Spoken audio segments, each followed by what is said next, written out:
Good morning student.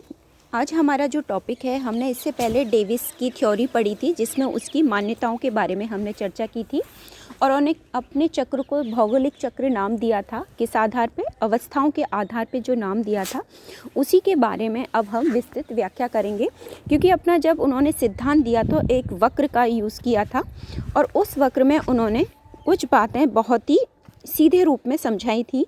उन्होंने कहा था, अगर हम इस डायग्राम को देखें तो इस डायग्राम में उन्होंने 3 अवस्थाएं बताई थी, जिसमें पहली अवस्था, दूसरी अवस्था, तीसरी अवस्था, फर्स्ट, सेकंड, देन थर्ड। इन तीनों अवस्थाओं के बारे में उन्होंने कहा था कि जब भी चक्र चलता है अपर्दन का, तो ये 3 अवस्थाओं से होके चलता है, जिसको हम कहते हैं युवावस्था, प्रौढ़ावस्था और वृद्धावस्था। इन अवस्थाओं से गुजरने के लिए जो समय लगता है वो समय के बारे में समझाया उन्होंने, और साथ ही उन्होंने कहा जब भी अपर्दन चक्र कार्य करेगा, या इस डायग्राम में उन्होंने कहा अपर्दन चक्र से पहले उत्थान होगा, और उत्थान जब तक चलेगा, मतलब ये उत्थान है मतलब छोटी, और ये है अपना अपर्दन, लंबी लाइन है। तो उत्थान जो होगा वो कैसे होगा? लघु अवधि में होगा, और यहाँ से लेके यहाँ तक ये होगा क्या? अपर्दन। ये होगा कितनी अवधि का? दीर्घ अवधि का, लंबे समय में चलता है, जो कंटिन्यू चलता रहता है। लेकिन इसमें भी उन्होंने एक बात कही थी कि जब तक उत्थान होगा, मतलब फर्स्ट ये वाली जो कंडीशन है, ऊपर उठ रहा है, उत्थान का मतलब ऊपर की ओर उठना, जब ये ऊपर की ओर उठ रहा है, जब तक ऊपर की ओर उठाव होगा, इसका मतलब उत्थान होगा, तब तक अपर्दन नहीं होगा। ये इन्होंने अपने सिद्धांत में बहुत ही स्पष्ट रूप से समझाया कि जब आंतरिक बलों के कारण धरातल पर स्थल का ऊपर की ओर उठना शुरू होता है, पर्वत निर्माण की या पठार निर्माण की प्रक्रिया शुरू होती है, तो उस दौरान जिस दौरान वो उठाव हो रहा होता है, उस समय उसमें किसी भी प्रकार की टूट फूट या अपर्दन से संबंधित कार्य नहीं कार्यरत होंगे। उन्होंने इस अवस्था को किसी अवस्था से नहीं जोड़ा था, ना युवावस्था में ना प्रौढ़ावस्था में। उन्होंने कहा था ये अपर्दन चक्र से पूर्व की अवस्था है, इसलिए उन्होंने इसको किसी अवस्था में इंक्लूड ना करके उसी का एक प्रक्रम बता दिया था। तो उन्होंने जब कहा कि यहाँ पे जाके देखिए, इस जगह ए बिंदु पे जाके उत्थान क्या हो गया, अब इससे ऊपर ये नहीं उठ रहा, इसके बाद क्या हो रही है, ये लाइन नीचे की तरफ जा रही है, ठीक है, नीचे की तरफ जा रही है, इसका मतलब कम होती जा रही है, जो उठाव है वो धीरे धीरे कम होता जाएगा, और आखिर में जाके क्या हो जाएगा, समतल मैदान में बदल जाएगा, जिसको उन्होंने नाम दिया था पेनीप्लेन। तो उन्होंने कहा उत्थान की प्रक्रिया के दौरान अपर्दन नहीं होगा, और अपर्दन की प्रक्रिया के दौरान उत्थान नहीं होगा। जिस समय टूट फूट शुरू होगी उस दौरान उसमें उठाव की प्रक्रिया कार्य नहीं करेगी। तो इन अवस्थाओं को समझाने के लिए उन्होंने 3 शब्द विशेष रूप से लिए थे, जिसको उनका कहा जाता है त्रिकूट, ठीक है। अब इसमें त्रिकूट जो थे वो क्या है, इंपॉर्टेंट है। डेविस के अनुसार कोई भी स्थलाकृति में 3 कार्य करते हैं, जिसको मैंने त्रिकूट कहा है। संरचना, मतलब उसका आकार कैसा है, ठीक है। देखिए ये संरचना हो गई,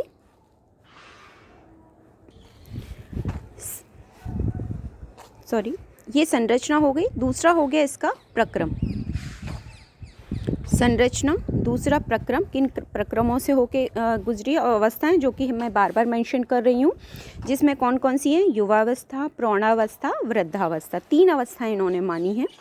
और इसके लिए उन्होंने जो लिया था त्रिकट या त्रिकूट, कई जगह त्रिकूट मिलेगा, कई जगह त्रिकट आपको मिलेगा। मतलब ये 3 वर्ड आपको ध्यान रखने कि त्रिकट किसने यूज़ किए थे या त्रिकूट किसने यूज़ किए थे, WM डेविस ने यूज़ किए थे अपने भौगोलिक संरचना चक्र को समझाने के लिए। इन्होंने कहाँ ये अपना सिद्धांत दिया था, ये भी आपको मैंने ध्यान से कहा था, आपको याद रखना है। अमेरिका की ओहियो नदी घाटी के बेसिन में इन्होंने ये सारी संरचना प्रक्रम देखा था, और उसी के आधार पे इन्होंने अपना ये सिद्धांत प्रस्तुत किया था। क्योंकि नदी घाटी, जब मैं कह रही हूँ ओहियो क्या है, नदी है, और नदी के द्वारा जो टूट फूट हो रही थी या अपर्दन में मैंने आपको 5 कारक बताए थे। किसी भी अपर्दन के लिए मतलब परिवहन होगा, गति होगी, तो गति किन किन कारकों से होगी? देखिए, नदी के द्वारा, हवा के द्वारा, हिमानी के द्वारा, सागरीय लहरों के द्वारा, और 5वां जो बताया था मैंने, जो कि विशेष रूप से चूना प्रधान क्षेत्रों में कार्यरत होता है, वो होता है हमारा भूमिगत जल अपर्दन। ये 5 मुख्य कारक हैं जो कि किसी भी अपरदित मलबा जो होता है, कंकड़, पत्थर, मिट्टी, रेत जो भी है, उसको एक स्थान से दूसरे स्थान पे पहुंचाने के काम करते हैं। इसका मतलब परिवहन कर रहे हैं, गति दे रहे हैं। तो यहाँ जो इन्होंने ये अपरदन बताया था वो नदी से संबंधित करके बताया था, क्योंकि नदी घाटी को ही इन्होंने अपने प्रैक्टिकल वर्क का आधार लिया था। इसको समझाने के लिए उन्होंने, अपने चक्र को समझाने के लिए जो 3 अवस्थाएं ली थी, सबसे पहले उन्होंने बताया अपनी युवावस्था के बारे में। डेविस के अनुसार जब उत्थान की प्रक्रिया समाप्त हो जाती है उसके बाद अपरदन प्रारंभ होता है। बार बार इस चीज़ को ध्यान रखिएगा, जब तक उत्थान चलेगा तब तक अपरदन कार्य नहीं करेगा, और जब अपरदन काम करेगा तब उत्थान काम नहीं करेगा। प्रारंभ में नदियाँ होती हैं, वे अपनी लंबाई में वृद्धि करती हैं। देखिए लंबाई में कैसे वृद्धि करेंगी, नदियाँ जो हैं पर्वतीय क्षेत्र से निकलती हैं। पर्वतीय क्षेत्र से जब निकलेंगे, मान लीजिए ये क्या है, पर्वत है, और यहाँ से नदी निकली, सीधी आ रही है, यहाँ से तो सीधी आएगी, लेकिन आगे भी तो हो सकते हैं बहुत सारे पर्वत हो, तो इनको यहाँ ऊपर से सीधे यहाँ गिरेगी तो तली को काटेगी। जब पर्वतीय क्षेत्र में नदी तोड़फोड़ करती है तो हमेशा तली में करती है, इन शीर्ष भागों को तो वो प्रभावित ही नहीं करे, क्योंकि गुरुत्वाकर्षण के कारण जल कहाँ आएगा, नीचे की तरफ आएगा, ना कि ऊपर आएगा।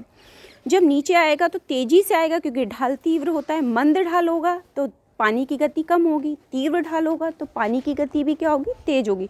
और जितनी तेज़ी से पानी किसी पत्थर पे गिरेगा तो उसे तोड़ेगा ना। अब मान लीजिए वो पत्थर या चट्टान कठोर हुई तो पहले खरोंचे डालेगा, पहले उसे कमज़ोर करेगा, फिर तोड़ेगा, लेकिन कोमल चट्टान होगी तो आसानी से तोड़ लेगा, तो मलबा ज़्यादा प्राप्त होगा। ऐसी प्रक्रिया में वो उस मलबे को धक्का, क्योंकि रास्ता चाहिए तो मलबे को भी तो धक्का दे के, मतलब जो पत्थर है उनको धक्का देगा, आगे की तरफ लुढ़काएगा तो पत्थर भी तो आपस में टकराएंगे ना। मैंने आपको एक सन्नी घर्षण शब्द बताया था। सन्नी घर्षण मतलब आपस में रगड़ खा के टूट फूट होना। वो प्रक्रिया काम करेगी, जो बड़े पत्थर हैं वो छोटे होते जाएंगे तो वो उनको आसानी से धक्का दे के पानी उसमें से निकल जाएगा। तो वो क्या करता है, धीरे धीरे रास्ते को आगे बढ़ाता जाता है और अपनी लंबाई का विस्तार करता जाता है। तो ज़्यादातर पर्वतीय क्षेत्र में नदियाँ आपको कभी भी चौड़े प्रवाह में नहीं मिलेंगी, क्योंकि पर्वत होते हैं, और पर्वत ज़्यादातर किस रूप में है, ठोस चट्टानी रूप में। तो उन्हें काटना बहुत टाइम लगता है, सालों लाखों साल लग जाते हैं। तो वहाँ आपको कैसी मिलेंगी, पतले रूप में, संकीर्ण रूप में, लेकिन तीव्र, गति तीव्र होगी, क्योंकि उनका पानी तो बहुत है, क्षेत्र कम है तो प्रेशर आएगा। जैसे ही वो पर्वत पदीय क्षेत्रों से नीचे आती हैं तो वहाँ उनको चौड़ा क्षेत्र मिल जाता है, तो पानी क्या हो जाता है, फैल जाता है। फैल जाएगा तो अभी तो जो तली को तोड़ रही थी, अब वो क्या करेंगी, पार्श्व किनारे, ये किनारों को, ये किनारे हैं ये और ये, इनको काटना शुरू करेगी। तो इसका मतलब पर्वत क्षेत्रों से निकलते ही मैदानी क्षेत्रों में जो पानी का कटाव कार्य होता है वो किस पे ज़्यादा प्रभावित करता है, किनारों पे।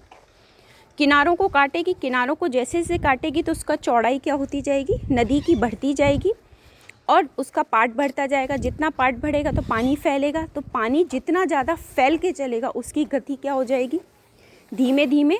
एक तो चौड़ाई के कारण, पानी फैलने के कारण कम हो जाएगी। दूसरा, जो पर्वतीय क्षेत्रों से कंकड़, पत्थर, मिट्टी को बहा के ला रही है तो वज़न भी तो हो गया। अगर हमारे ऊपर किसी वज़न को रखा जाए तो हमारी भी तो गति कम हो जाती है। ऐसे ही नदी की गति भी क्या हो जाती है, कम हो जाती है। ठीक है, तो इसमें सबसे पहले प्रारंभ में नदियाँ छोटी होती हैं और वे अपनी लंबाई में वृद्धि करती हैं, जिसे सरिता दीर्घीकरण कहते हैं। दीर्घी मैंने बताया ना, अपने रास्ते को बड़ा करती जाती हैं। तीव्र ढाल व गति के कारण नदियाँ तलीय एवं शीर्ष अपरदन करती हैं। मैंने आपको बताया तलीय वाला क्षेत्र घाटी को गहरा करती है, जिसे घाटी गर्तन कहते हैं। ठीक है, इस अवस्था में पहाड़ियों या जल विभाजकों के शिखर अपरदन से प्रभावित नहीं होते। शिखर क्यों नहीं होंगे, क्योंकि ऊपर से तो लुढ़क के पानी नीचे आ गया, तो शिखर को कैसे तोड़ देंगी वो। इसी अवस्था में सरिता अपहरण। अब सरिता अपहरण क्या होता है, जब एक मुख्य नदी जा रही है, ये मुख्य नदी है और पर्वतीय क्षेत्र से एक छोटी नदी यहाँ से आ रही है, एक छोटी नदी यहाँ से आ रही है। अब क्या हुआ, मुख्य नदी आई, मुख्य नदी से आने के कारण जब बारिश होती है तो इसका जल बढ़ जाएगा, क्षेत्र बढ़ जाएगा, तो ये इन छोटी छोटी नदियों के जल को भी अपने अंदर आत्मसात कर लेगी। तो वो क्या करती है, इसका मतलब छोटी छोटी नदियाँ बड़ी नदी में विलुप्त हो जाती है, उसका पानी को वो ग्रहण कर लेती है। तो उसी को क्या कहते हैं, सरिता अपहरण कहते हैं। बेमेल घाटी की आई आकार देखिए, सबसे पहले ये पर्वत है, मान लीजिए पर्वतीय क्षेत्र, यहाँ से पानी नीचे गिरेगा तो पहले एक कटाव पतला सा करेगा तो पहले बनेगा आई आकार। अगर मान लीजिए इधर से भी आ रही है तो शेप क्या बनेगी, वी शेप। वी शेप और गहरी हो जाएगी तो वो क्या बन जाएगी, गॉर्ज बन जाएगी। और ये और भी गहरी और सक्रिय होती जाएगी तो वो क्या बन जाती है, कैनियन। तो 4 आकृति बनी, पहले आई, फिर अपनी वी, और वी के बाद गॉर्ज, और गॉर्ज के बाद कैनियन। इस तरीके से ये आपको ध्यान भी रखना है कि नदी अपरदन द्वारा कौन कौन सी आकृतियाँ बनती हैं। तो ये आपको ध्यान रखना है, सबसे पहले आई, फिर वी, गॉर्ज और कैनियन का निर्माण होता है। इस अवस्था में निरपेक्ष ऊंचाई स्थिर रहती है, मतलब जो ऊंचाई है वो ज़्यादा टूट फूट उतनी तेज़ी से नहीं होगी जितनी कि अगली प्रक्रिया में हुई, क्योंकि नदियों द्वारा क्षैतिज या पार्श्विक अपरदन नगण्य होता है। मैंने कहा था ना, प्रारंभिक अवस्था जो होती है जिसको हम कहते हैं युवावस्था, इसमें तल वाला अपरदन ज़्यादा होता है, किनारों की टूट फूट नहीं होती, क्योंकि उस समय नदी सक्रिय रूप में चल रही होती है और पर्वतीय क्षेत्रों में चल रही होती है। तो इस वजह से वहाँ पे ये प्रक्रिया देखने को नहीं मिलेगी, ठीक है। जबकि सापेक्षिक उच्चावच में निरंतर वृद्धि होता है। उच्चावच मतलब ऊंचा नीचा, ऊबड़ खाबड़, क्योंकि टूट फूट तो शुरू हो गई, इस वजह से ऊबड़ खाबड़ प्रक्रिया काम करने लगती है। इसके साथ साथ घाटी गर्तन के कारण निचला वक्र तेजी से घटता है, जबकि ये यूसी स्थिर रहता है। अब यूसी और एलसी का मतलब देखिए, ये तो हो गया हमारा अपर कर्व, ऊपर वाली लाइन, और ये हो गई हमारी लोअर कर्व।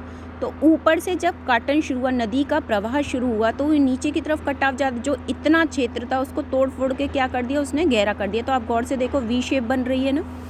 तो इस प्रक्रिया में जो ऊपरी वक्र पे तो ज़्यादा प्रभाव नहीं पड़ता, लेकिन निचले वक्र पे गहराई की तरफ ज़्यादा तोड़ फोड़ के कारण वो निचला होता जाता है, ठीक है। तो आपको दोनों वक्र बनाने ही हैं डायग्राम में, इसको आप क्रॉस। दूसरा है प्रौढ़ावस्था। अंतिम युवावस्था तथा प्रारंभिक प्रौढ़ावस्था में अधिकतम उच्चावच मिलता है। अंतिम युवावस्था और प्रारंभिक प्रौढ़ावस्था में अधिकतम उच्चावच मिलेगा कि नहीं, मैंने आपको अभी दोनों आकृतियां बताई थी कि जब हम इस आकृति को देखते हैं तो ये अंतिम युवावस्था का क्षेत्र हो गया, और यहाँ से लेके यहाँ तक हमारी शुरू हो गई प्रौढ़ावस्था, ठीक है। इस प्रौढ़ावस्था में क्या होगा कि अंतिम तक तो इतना गया, लेकिन जो कटाव है वो काफ़ी नीचे, इसकी अपेक्षा थोड़ा नीचे आ गया, और इसकी अपेक्षा ये क्या होता जा रहा है, और भी नीचा होता जा रहा है। लेकिन ऊपरी वक्र की अपेक्षा निचले वक्र को आप ध्यान से देखिए, जितना परिवर्तन आपको ऊपरी वक्र में दिखाई दे रहा है, क्या निचले वक्र में उतना परिवर्तन आपको दिखाई दे रहा है, उतना नहीं दिखेगा। आप मतलब यहाँ से इन दोनों के मध्य का मान लेके चलेंगे तो उसके अंतर को हम निकालेंगे।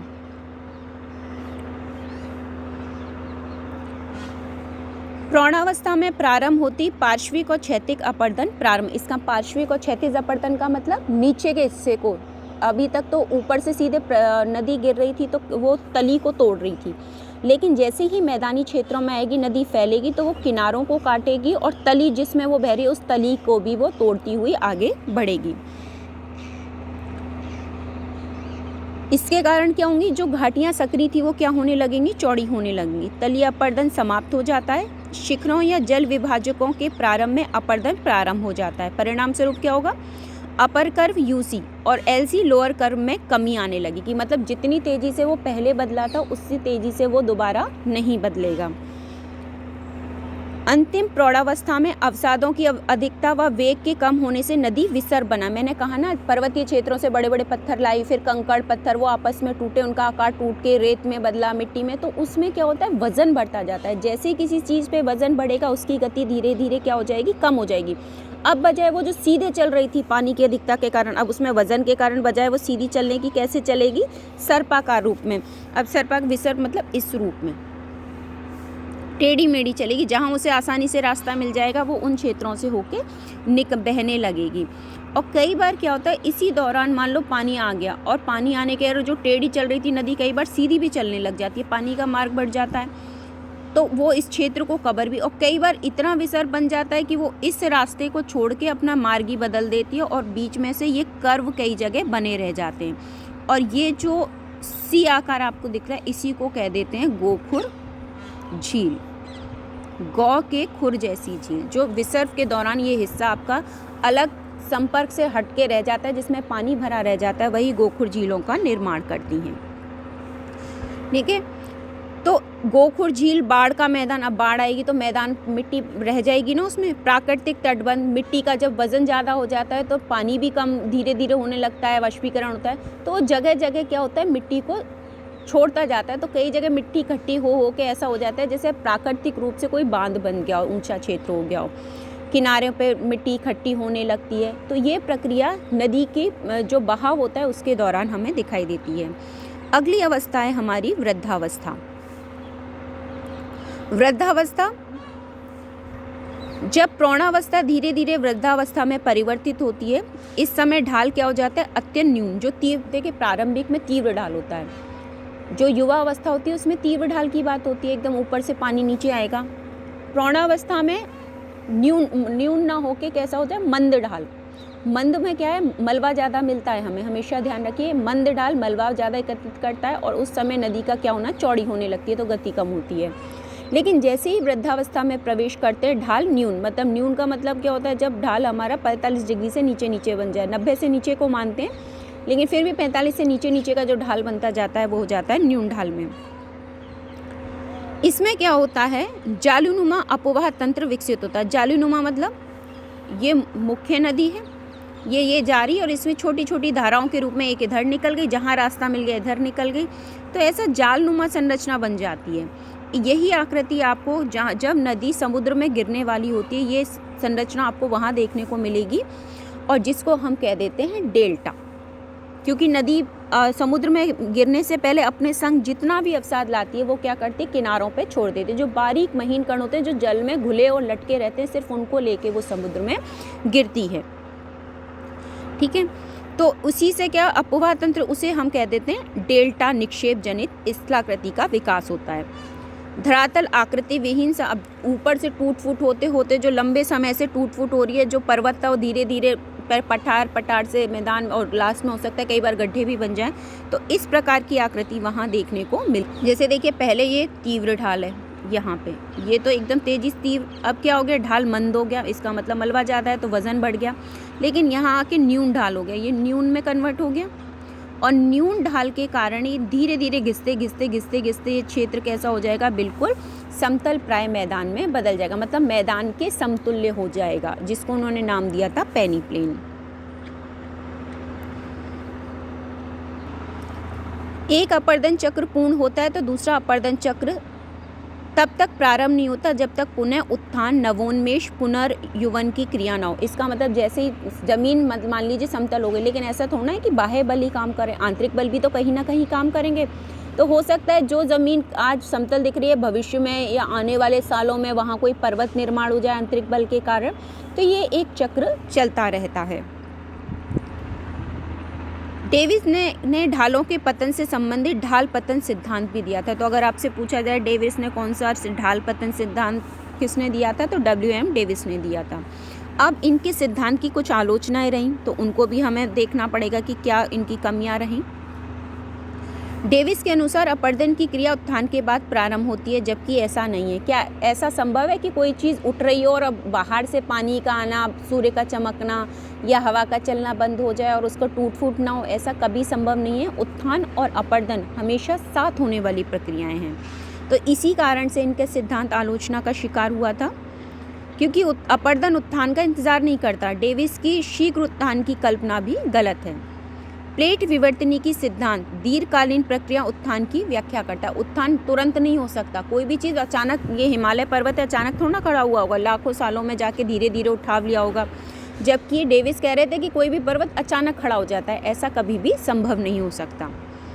दूसरी बात, समप्राय मैदान में मुख्य नदी आधार तल को प्राप्त कर लेती है, परंतु सहायक नदियां अपर्दन करती रहती हैं। इन्होंने कहा था कि जब पेनी प्लेन बन जाएगा उसके बाद कोई काम नहीं करता, ऐसा संभव नहीं है। हो सकता है मुख्य नदी गिर जाए, अपना काम बंद कर दे, जो सहायक छोटी छोटी नदियाँ वो भी उस समय भी वो पार्श्व अपर्दन का कार्य करती रहती हैं। स्थलखंड का विकास अपर्दन तथा उत्थान की दर पर निर्भर करता है। अब विकास उत्थान कितना हुआ है, जितना हुआ है, अगर वो ठोस चट्टान है या कठोर चट्टान है उस पर भी निर्भर करेगा। कठोर चट्टान होगी तो लंबा समय लगेगा उसे अपर्दित होने में, और कोमल चट्टान होगी तो जल्दी अपरदित हो जाएगी, ये भी डिपेंड करता है समय पे, संरचना पे। डेविस के भौगोलिक चक्र की 3 अवस्थाओं के गुजरने के बाद समाप्ति के लिए स्तनखंड को एक लंबे समय तक स्थिर रहना होगा, परंतु स्थलखंड विवर्तनिक घटनाओं से सदा प्रभावित रहता है। इनका कहना था जब पेनी प्लेन हो जाएगा, सब कुछ समतल हो जाएगा, जब सब कुछ बराबर हो जाएगा, उसके बाद ही कहीं उत्थान होगा, जबकि पृथ्वी पे ऐसा कभी पृथ्वी खुद गतिशील है, आप समझिए, और पृथ्वी के आंतरिक क्रियाएं भी कंटिन्यू चलती रहती हैं, प्लेट विवर्तनिक प्रक्रियाएं चलती रहती हैं, तो हम उसका वेट नहीं कर सकते कि पहले पूरा अपर्दन हो जाए फिर उत्थान हो, वो कभी भी कहीं पर भी हो सकता है। तो इन्हीं कारणों से इनका सिद्धांत आलोचनाओं का शिकार हुआ था और इन्हीं कमियों को से प्रेरित होकर उनको सुधारने के लिए पेंक महोदय ने अपना सिद्धांत दिया था। तो अगला सिद्धांत जो हम पढ़ेंगे वो पेंक महोदय का पढ़ेंगे।